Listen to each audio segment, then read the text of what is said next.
Hello everyone and welcome back to Deciphering Weather.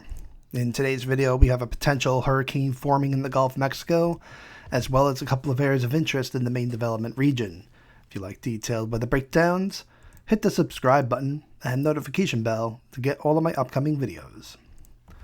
So we're looking at the latest satellite image of the Atlantic Basin thanks to tropicaltidbits.com for Sunday, September 8th, 2024.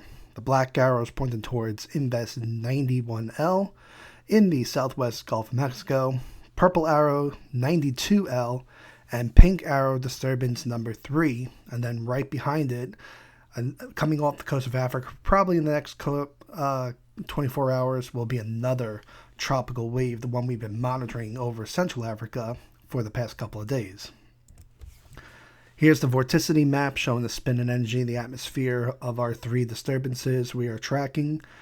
91L still elongated, but is the best chance of seeing development with the nice upper level ridge overhead. And then we have those 2 disturbances in the main development region, which may conflict with each other and hamper development unless they can separate from themselves. So here is 91L in the southwest Gulf of Mexico, getting better organized since yesterday when we made a video on it. It's now up to a 90% chance of developing over the next 2 and 7 days.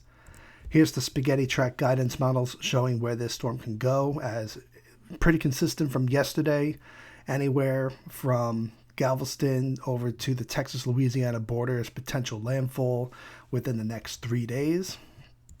What has changed is the potential in intensity. This model intensity guidance is saying up to a Category 2 at its peak.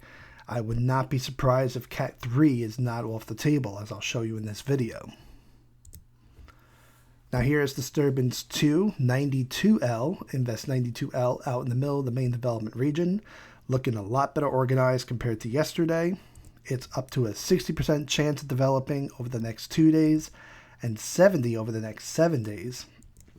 Its spaghetti track guidance models takes it just to the north of the Caribbean islands, so most likely a fifth storm, which will be great news for the Caribbean islands, so don't have to worry about if this does develop bringing any big impacts to your islands, except for maybe some large swells and some outer band rain bands.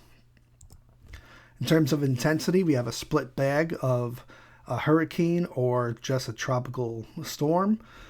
So we'll keep an eye on this because obviously a hurricane will bring bigger impacts in terms of what radiates out in terms of rip currents to the islands if it doesn't make any direct landfall. And then we have disturbance 3 right behind it to the south and west of the Cabo Verde Islands. This one was previously a designation earlier and then lost some thunderstorm convection and now has come back. It doesn't have any chance over the next 2 days, but we have a 50% chance over the next 7 days of seeing this one develop. So here's the GFS model, 850 millibar cyclonic vorticity. So again, the spin energy in the atmosphere about 5,000 feet up from the surface of the water. Black is NWS 91L, purple 92L, and 3 disturbance 3. Upper level environment, as you can see, very favorable for 91L in the Gulf of Mexico with that upper level ridge overhead. We have an upper level ridge in the main development region, but is associated with the tropical wave near the Lesser Antilles Islands, not so much with our 2 tropical disturbances. But we do see light wind shear environments for all 3. So here's the moisture content. As you can see, a lot of moisture for 91L. That moisture conveyor belt coming off the coast of Africa with the monsoon trough, helping to supply those thunderstorms for disturbance 2 and 3, and that low wind shear environment is protecting it from the Saharan air layer just to its north. So 2 days from now will be Tuesday, September 10th, the peak of the hurricane season, and it might actually look like it at this point with a potential storm in the Gulf of Mexico, maybe even a hurricane forming just to the east of Mexico there. And then we'll have 2 tropical waves trying to develop, with a third one coming off the coast of Africa highlighted in blue. Wind upper level environment still favorable for 91L to potentially rapidly intensify with those very warm borders in the Gulf of Mexico, low wind shear environment, and a lot of moisture to work with, and eroding away those tropical waves from the Saharan air layer. So that's going to make things a lot more interesting further out east in the Atlantic if that can continue to erode away, and these tropical waves coming off the coast of Africa. So even if one doesn't develop, could make the environment much more favorable for 2 or 3 behind it. And then by the time we get to day 3, midweek, September 11th, on Wednesday, we have what looks like a potential hurricane just off the Gulf Coast of Texas in the Gulf of Mexico by our black hexagon 91L.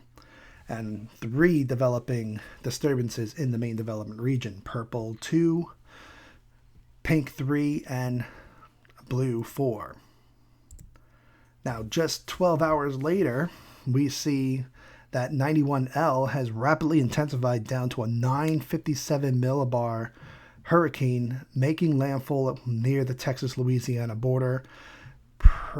It looks like, at least on this model run and yesterday's model run, this is exact location, almost to the T where Hurricane Laura made landfall a few years ago, and they just demolished that building yesterday that was destroyed by Hurricane Laura. So unfortunately, you guys are in the crosshairs again, so prepare now just in case.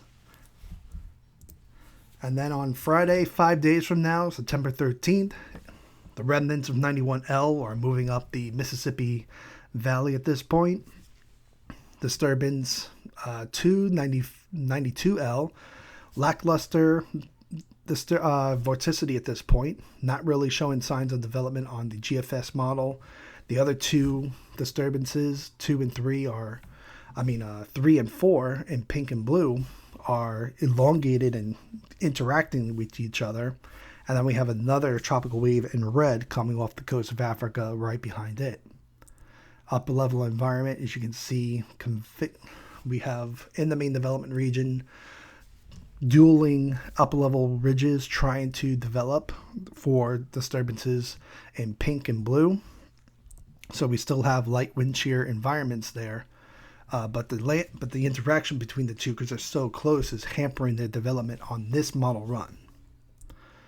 But they are eroding away at that Saharan air layer. So like I said, if any of these don't develop, but they erode that dry air away and make it more conducive for the waves coming out behind it, that is the concern.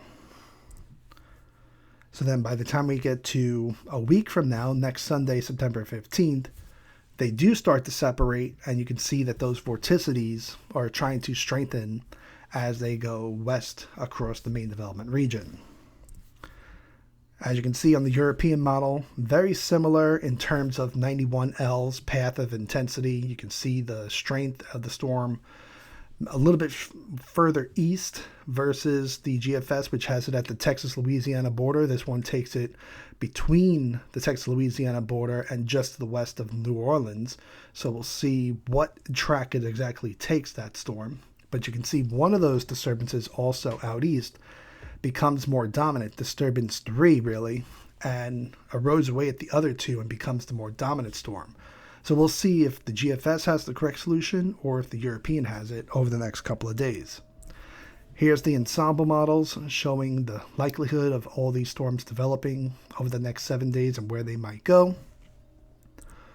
So we'll continue to track 91L, but it looks like we might have a hurricane to deal with in the Gulf of Mexico, potentially a major hurricane if it rapidly intensifies with the conditions we saw on the models. 92L, stronger chance of it developing initially and then fading out as it gets closer to the Caribbean islands. Disturbance 3 on the European model looks to be the more dominant of the 3 that we're going to be talking about out here, with the tropical wave becoming our next disturbance as it comes off the coast of Africa in the next 24 hours. The next name on the list would be Francine, most likely going to be 91L's name, and then Disturbance 2, 3, and the tropical wave over Africa will fight over Gordon to see who wants to become the next storm after that. As a reminder, we have super thanks available on Deciphering Weather, so if you'd like to donate to the channel, please go down to the heart button where it says thanks. Thank you for watching this video. If you liked it, please hit the like button and leave a comment. Please share this video with your family and friends on social media. And if you're new and like detailed weather breakdowns, hit the subscribe button and notification bell to get all of my upcoming videos. Thank you and have a great day.